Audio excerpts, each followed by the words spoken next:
when I first started this company, the man that I was 4 years ago and the man that I am today, it had to change. I didn't praise enough. I was putting people down. I didn't empower them to take ownership. And those were traits that I had to quickly destroy in myself. And the ego needed to die. Otherwise, the business was going to die, right? And so we started off just like really empowering the people, creating a culture that gives every single team member massive ownership and pride in what they're building.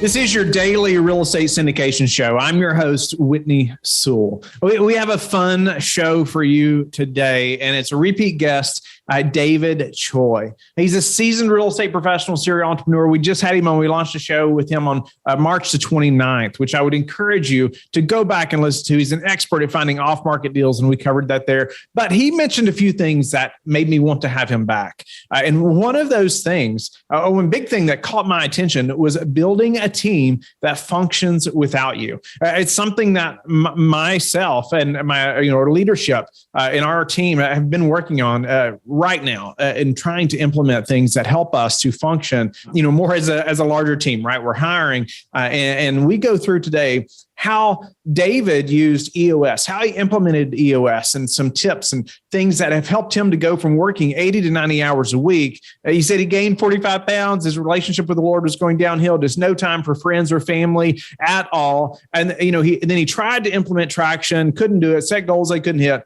Then he hired an implementer, and things started to change. Now he's taking out his girlfriend once a week. He's taking out his mother once a week. And he talks about he has so much time on his hands now, and just how things have changed. And he went from 2 employees to 100.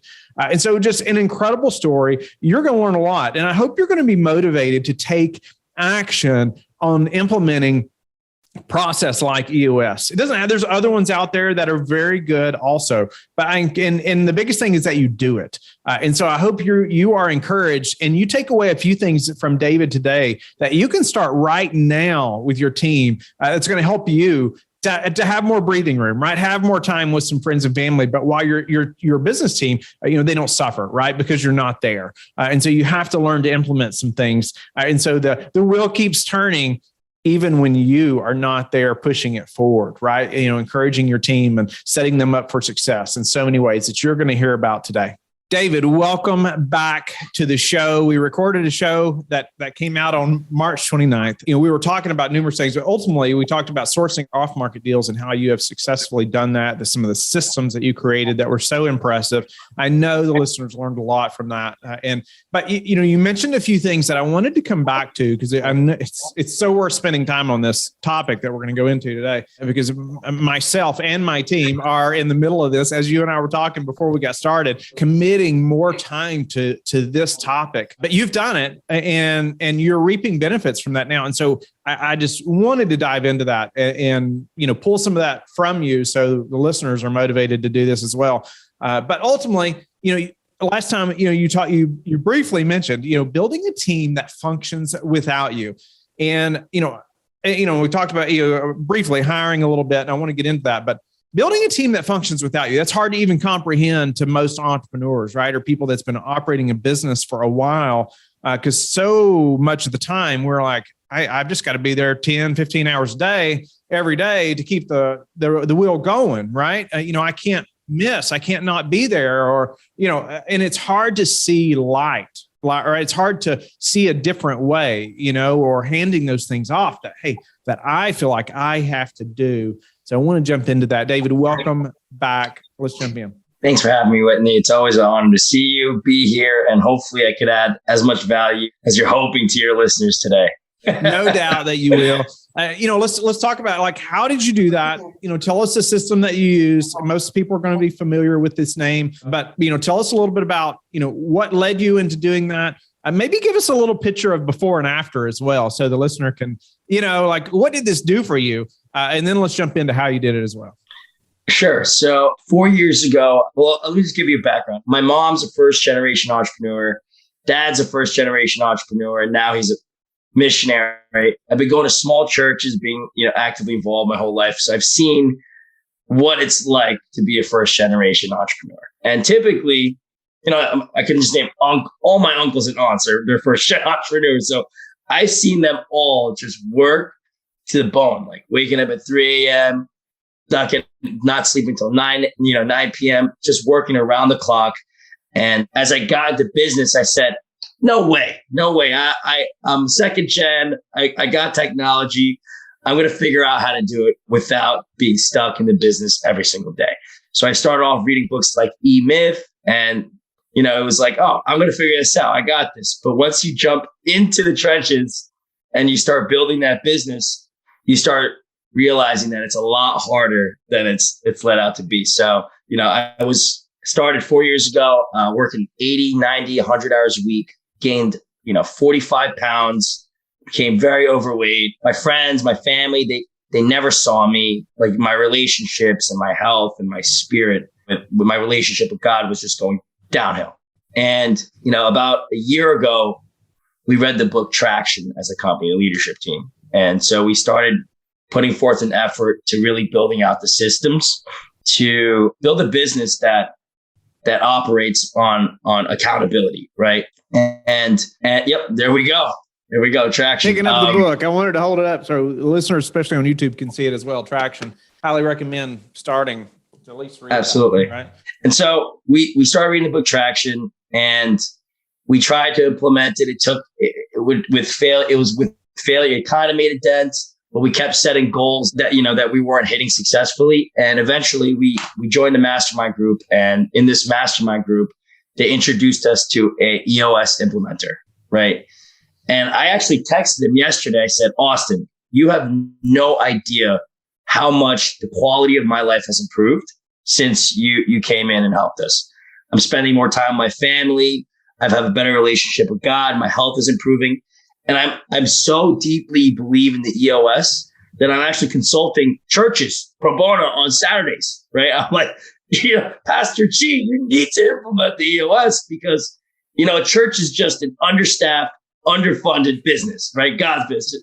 It's incredible what they do when you see the inner workings, but they're running it and typically the pastor is just running himself to the ground, and it's really sad to see. So yeah, it works for any business. It works for any person. And now that I've implemented the EOS, man, every day I got time to work out.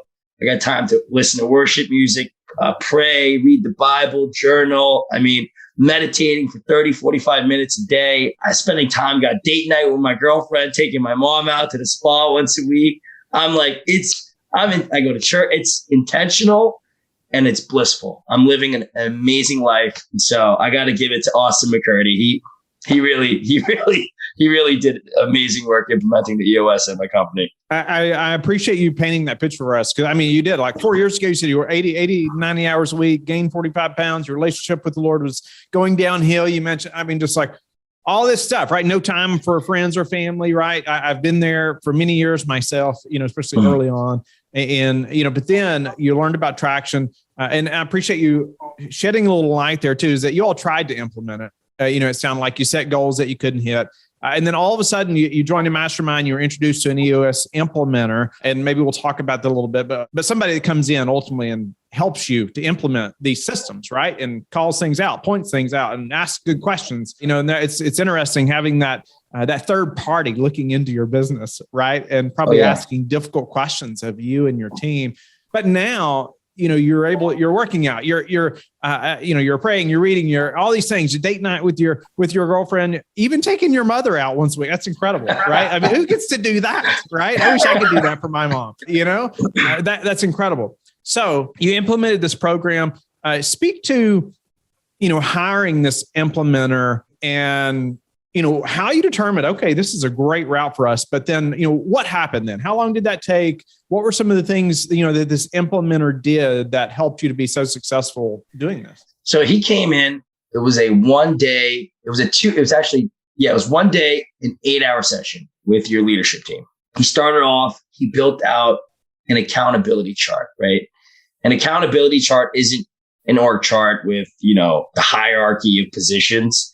It's literally the role that they're in, who that person is, and what they're responsible for doing throughout the organization. And when you look at an accountability chart, you literally see all the functions, the to-dos, the roles, the hierarchy, the person that's in that seat throughout your whole organization. You're like, wow, okay, so this person is responsible for this. This person is responsible for this. So there's no more David coming in to save the day when this happens, right? It's this person comes in, right? It's no longer the CEO, it's the COO's job to handle this. So we started out, it took a while to build that. It was probably like a 2-hour exercise. I'm surprised you can get that done in 2 hours, but go ahead. That's awesome.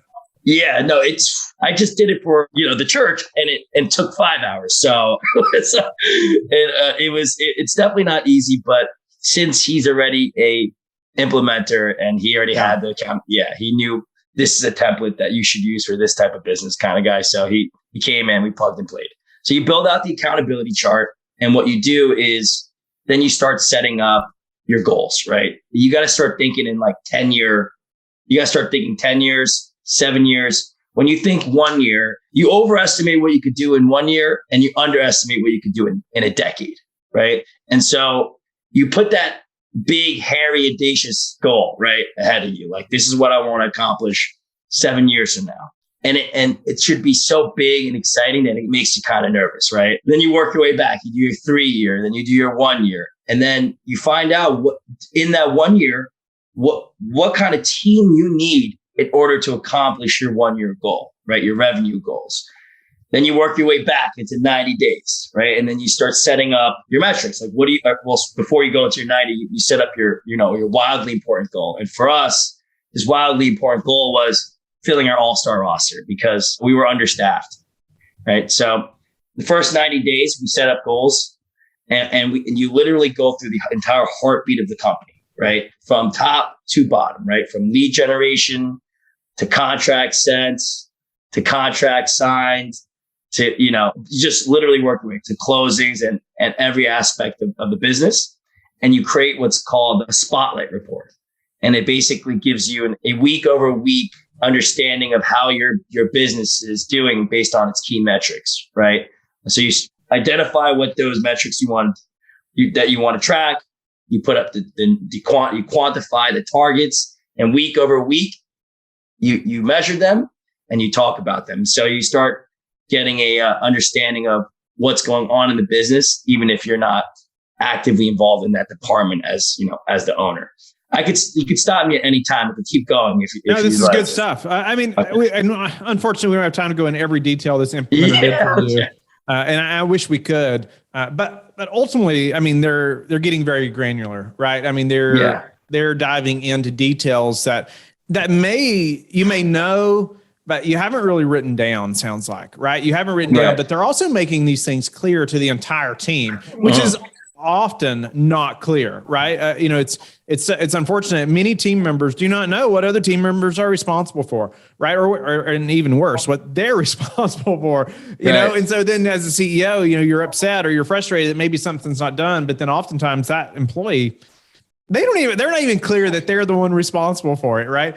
And so it's great just to hear this. Accountability chart, that alone would tell numerous things, right? And ensuring that everyone knows what they're accountable for, right?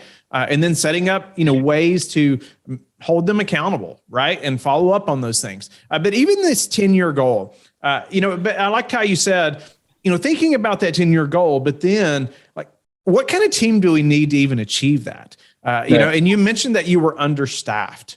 And I would say we have been understaffed for a while now and are working on that. We're in a big hiring spree now. But tell me a little bit about, you recognize that you're understaffed. What helped you to see that? And then what did you do to fix that? It was getting your leadership team feeling comfortable with speaking out. Sometimes I'll tell you, when I first started this company, the man that I was 4 years ago and the man that I am today, it had to change, right? I was a tyrant. I was a monster. I was a horrible, horrible leader. I thought I was a great leader because I was always I was a captain of my football team. I was a captain of my wrestling team. I was always the president of the clubs in college. But when it came to owning a business, horrible leader, right? I didn't praise enough. I was putting people down. I didn't empower them to take ownership. And those were traits that I had to quickly destroy in myself. And the ego needed to die. Otherwise, the business was going to die, right? And so we started off just like really empowering the people, creating a culture that gives every single team member massive ownership and pride in what they're building, right? They have a vision. We have a vision. We're going to the goals, and we're going to make sure you feel appreciated every single day, right? And so creating that environment allows your leaders to really speak out the truth, right? And so when we started talking about who we're missing, where we need help, everyone started speaking out. Like, I think it became that was probably the quickest portion of the meeting, where we said, we need 3 people here, 2 people here, 1 person here. And we broke down each department, each role, and how many seats we needed to fill for each one. And it was like a 15-minute exercise. We knew what we were missing. What is Agent Ignite? Are you wondering how you can make more money and create a competitive advantage for yourself and your clients in this ever-competitive real estate industry? Agent Ignite is the key to furthering your knowledge, establishing your expertise, and positioning yourself as a go-to expert. They deliver new and relevant knowledge so you can expand your clientele, close more deals, and ultimately increase income. Each month features a new guest speaker who will deliver on what is most relevant for your business. As a member of DMAR's Market Trends Committee, an avid champion for building wealth through real estate, and a self-proclaimed data geek, Nicole will share market trends and commentary that will add value to you and your clients. Staying up to date on industry statistics, coupled with niche topics delivered by industry experts, will help you motivate your buyers and sellers and make you more money. Sign up for the next Agent Ignite session at theruthteam.com/events. Wow. You created that space for that, right? For your current employees to speak up, right? Who are probably being overworked and say, hey, I need some help here. That's so interesting. I think at that moment, as CEO or owner, founder, whatever you want to call yourself, it's like, oh, right. Wow. Okay. But I wanted to touch on, you said culture, and it's, we're more and more people are diving into how to build culture because it's so important, right? And we're working on this constantly. You mentioned though, feeling appreciated every day. Give us a couple tips on that. I agree. It's so important. And we're trying to improve that as fast as we can, internally ourselves. And oftentimes people I think I read this morning in a book that, it said like people come to a business because of culture, but they leave the business because of a boss, but it's like they can be attracted, by culture, right? Is what I wanted to highlight there. You can attract great people. Many of our employees now came to us because of what we stand for or what they've heard about our culture and I love that, right? How do you do that? How do you help your team to feel appreciated every day, like you said? Yeah, no, it's one easy way to get started is start every meeting and just give 5 minutes to from morning meetings, Monday morning meetings, when everyone gets together, from department meetings to level 10 leadership meetings. You start off and you just start praising each other, what you're grateful for, personal and business, like good news, right? And you just start every meeting off in this environment of gratefulness and praising one another. And you really just start to see a shift in how the meeting starts. Another thing that we do is the Big Cheese Award. Is this a David thing or is this an EOS thing? It's not even a me thing. It's Samuel Dogby. He's our first hire ever. He's actually partner now. He's a Nigerian, and in the Nigerian culture, they go cheese to celebrate victories. And so we created a big plaque with big cheese on it, and we actually hand it out once a week with a $50 Amazon gift card for the team member that really embodies our company's core values. And so it's just how we start every Monday. And it's just been an awesome tradition that we do that really keeps make sure everyone feels appreciated for all the hard work they do. How do you decide who gets that? It's actually the recipient passes it. So. Oh, wow. Yeah. I love that. So they're not keeping this award. Like next week, they're handing it to somebody else. Yep. And the next person gets a $50 Amazon gift card. It's just a little thing that we do. That's so interesting because then it's not like the CEO or the leadership team having to determine, okay, who was our top performer this week and who gets this award. And, but it's like actually coworkers appreciating other people and right. And awarding other people on the team. Love that. Yeah. It's been fun. It puts a smile on everyone's faces every morning. It's a good one. And the last one is, man, as a boss, like you really need to be humble, right? You are nothing without your people. Like that's really what it comes down to. And yesterday, actually, I was reading the EOS Life and I was on the last few chapters of it. And it said, send out to the people you love most what scale you are on from humble to arrogant, for like 1 to 10.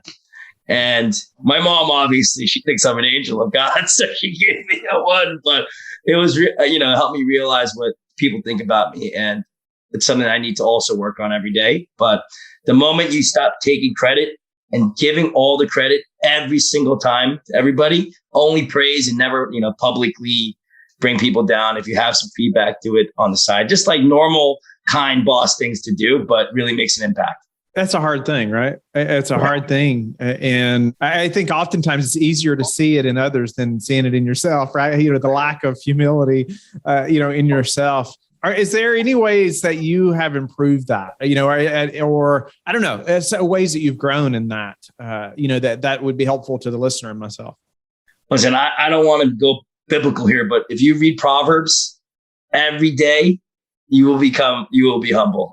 You'll learn how unwise you really are. Yeah.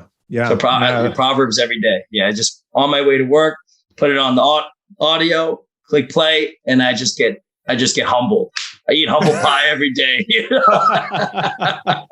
That's incredible. That's great advice. No doubt about it. Speak to some other ways that EOS, or maybe how you implemented EOS, other ways or other things that you did, across the team or the business that have been beneficial.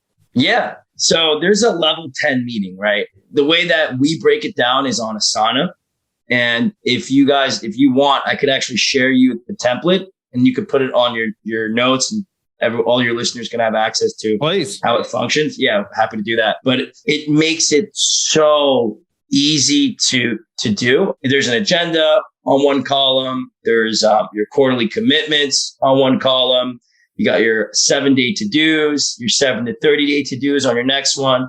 You got your issues, your opportunities to explore, your 1-page plan, and then there's one more helpful links, right?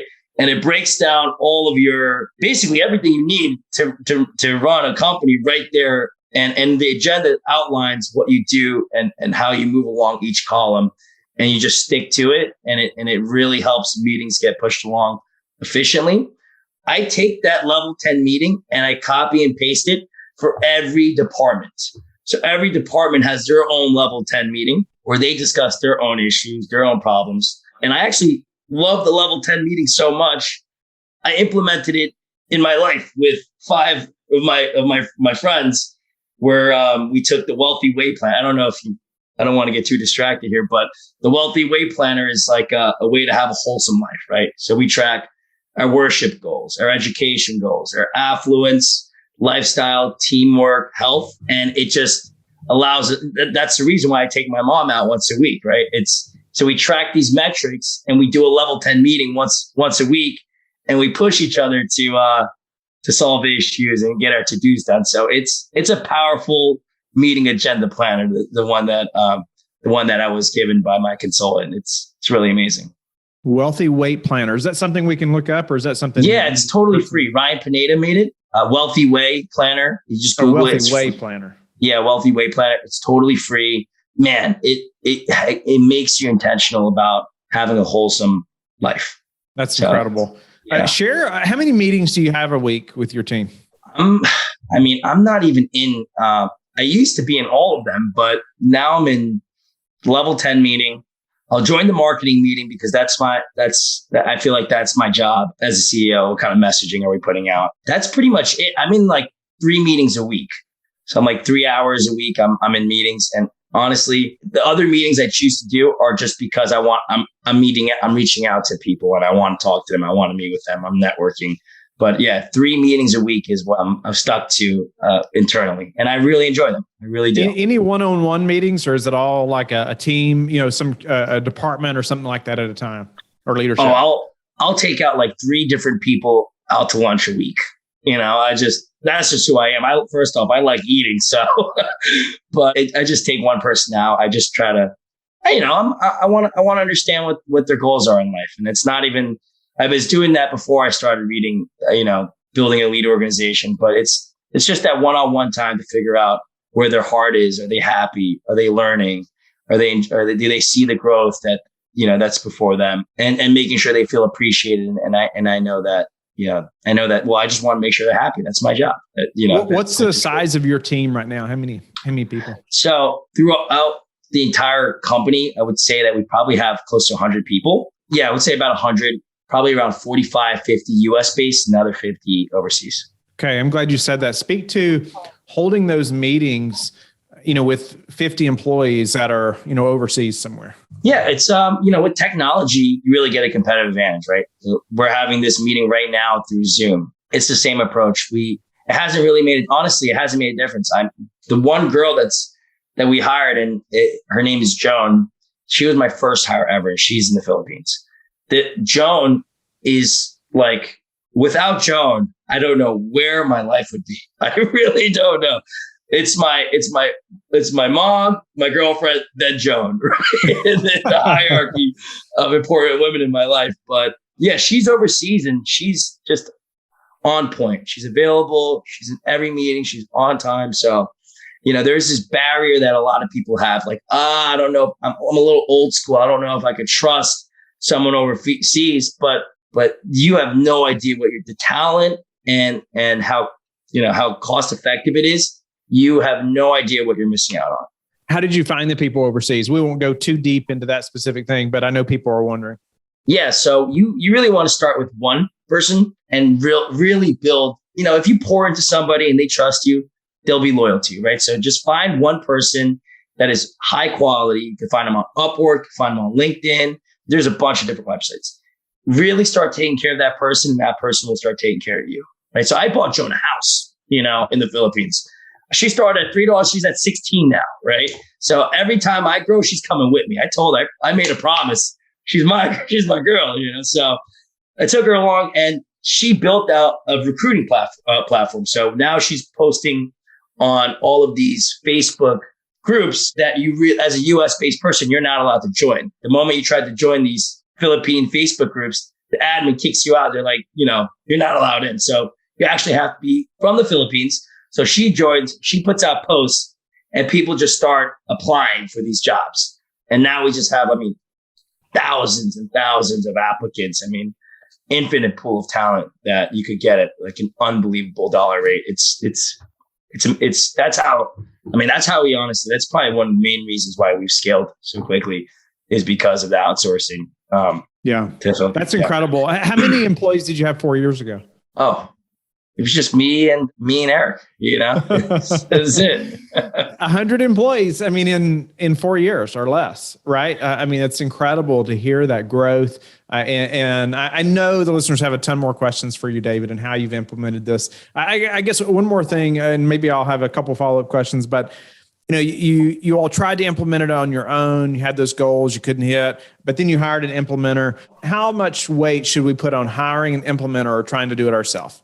Listen, if you're like me and most visionaries and entrepreneurs, you are like so bad at organizing and being disciplined. And that was me. So having someone come in and just shove infrastructure down your mouth, it helped a lot. And I do not regret getting one. I would have spent the next 3 years trying to figure it out. And I spent $25,000 to hire one. It was the best $25,000 I've ever spent. It's absolutely hire somebody. Yeah. No, I appreciate that. I've heard that so many times over and over, just so the listeners know. I've heard so many people that have hired an implementer to bring this in. And because of, exactly what you just said. And just think about the freedom that you have now versus what you had 4 years ago. For $25,000, right? And that may seem like a lot of money, but if you're operating, you're making money. man, it's an expense that is so worth it. I think. I mean, we're in the process of doing some of the same things internally, so Nice. this couldn't be more timely to talk about. Any other? And we don't have a ton of time, unfortunately, left. But any other advice that you would say? Hey, listener, you need to think about EOS, or you need to think about implementing something like this. Some do's, don'ts, things maybe you wish you had known. Even as you implemented it, maybe you wish, you had known then that you know now. Yeah, I wish I had known.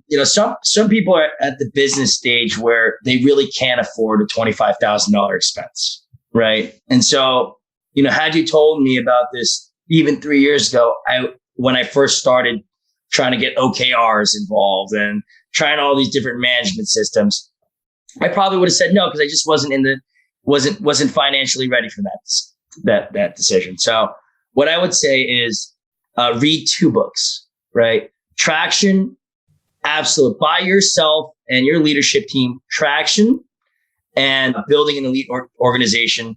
Get those 2 books, hand them out to your leadership team. Yes. I'm holding them up right now so people can see them. I have them both, and going through Building an Elite Organization right now. Couldn't recommend it enough. Don Wenger. It's amazing. Those are my 2 favorite business books, and they're just the authors are just unbelievable.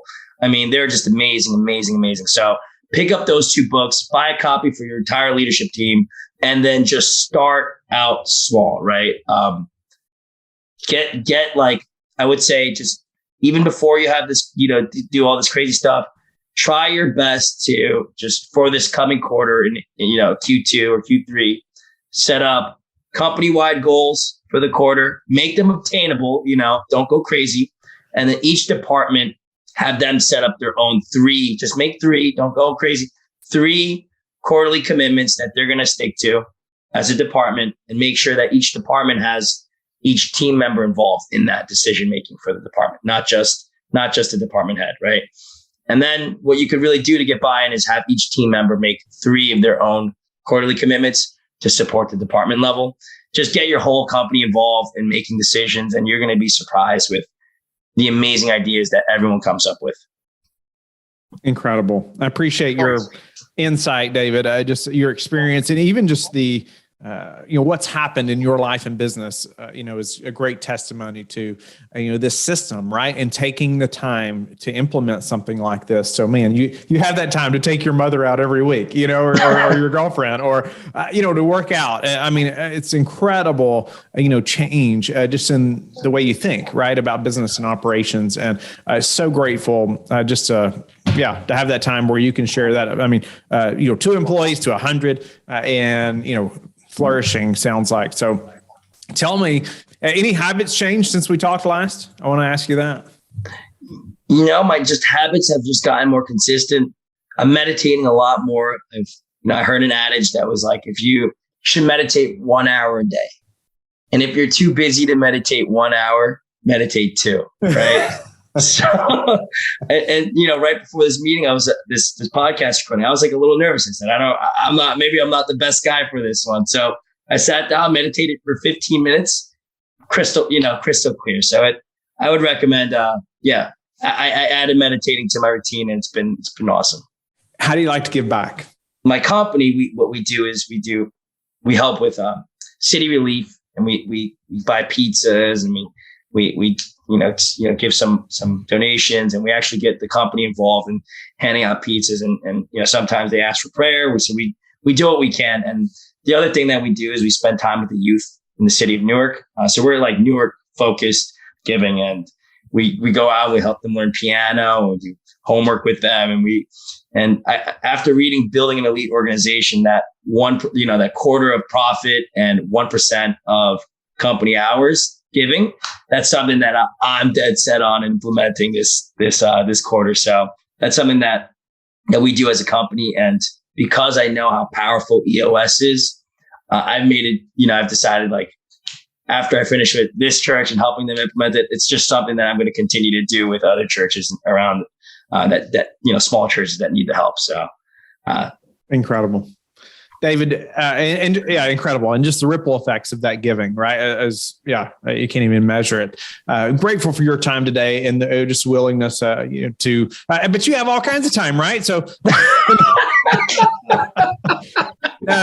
thank you, for being willing to share this. It's not a secret, right? This EOS stuff. I mean, we've been talking about this for a long time now in the entrepreneurial world, but however, not everyone implements it, right? Very few take the time and are serious enough to hammer on that and implement it. And, across your entire team, you've done that well, obviously. No wonder your mother ranks you like she does, right? Any mother would that's, their son takes them out once a week. So I hope the listeners think about that time that you've created by implementing these things, right? David, how can the listeners get in touch with you and learn more about you? You're so funny. You can reach me on Instagram. I got a personal website, David Choi, DAVIDCHOI.biz. And I know this is weird, but you can text me if you really need help, you need advice, you need introductions. You can text me, call me 201-973-7029. Thank you for being a loyal listener of the show. Please subscribe and share it with your friends. We want to help you become the passive investor you've always wanted to become, but also the operator you've always wanted to become. We want to be the number one resource for your real estate investing journey. But go to lifebridgecapital.com where you can start investing in real estate today.